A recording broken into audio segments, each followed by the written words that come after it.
ৰাজধানী দিল্লীত হেঁপাহৰ ৰঙালী বিহু উদযাপন প্ৰবাসী অসমীয়াৰ মাজত ব্যাপক উৎসাহ উদ্দীপনা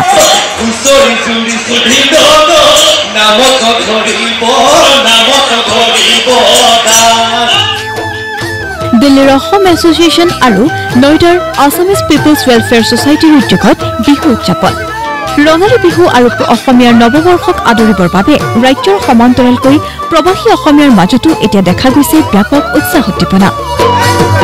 ৭৫ বছৰ অতিক্ৰম কৰা ৰাজধানী দিল্লীৰ অসম এছ'চিয়েশ্যনে শনিবাৰে আয়োজন কৰে এক সাংস্কৃতিক অনুষ্ঠানৰ হুঁচৰি বিহু গীত নৃত্যৰে মুখৰিত হৈ পৰে বিহুতলী ৭৫ বছৰ কমপ্লিট কৰিলে অসম এছ'চিয়েশ্যনে আৰু তেতিয়াৰ পৰাই অসম এছ'চিয়েশ্যনে ৰঙালী বিহু ভোগালী বিহু পাতিয়েই আহিছে কিন্তু হয়তো তাৰ পৰিসৰটো হয়তো কম আছিলে আগতে লাহে লাহে বৰ্তমানৰ ৰূপ লৈছেই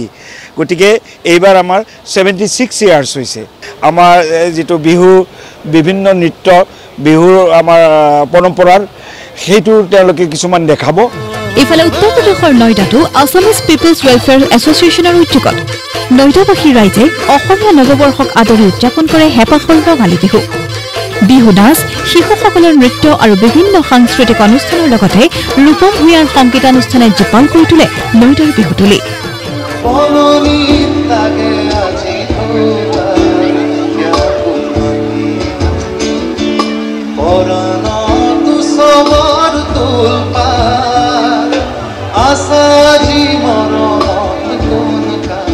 নয়ডা গ্ৰেটাৰ নয়ডা আৰু ইন্দিৰাপুৰম গাজিয়াবাদ এই অঞ্চলসমূহৰ আমাৰ অসমৰ পৰা যিসকল মানুহ আহিছে যিসকলে ইয়াত চাকৰি বাকৰি কৰে বা ব্যৱসায়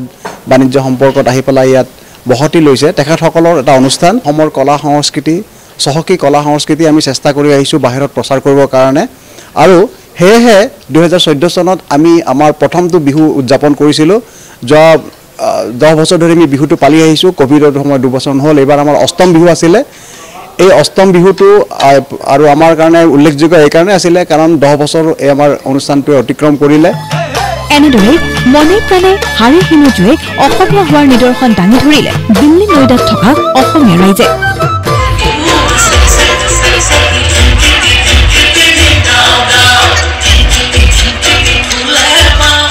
নতুন দিল্লী আৰু নয়ডাৰ পৰা ভিডিঅ' জাৰ্নেলিষ্ট পাৰ্থৰ সহযোগত প্ৰাঞ্জল প্ৰতিম দাসৰ ৰিপৰ্ট প্ৰতিদিন টাইম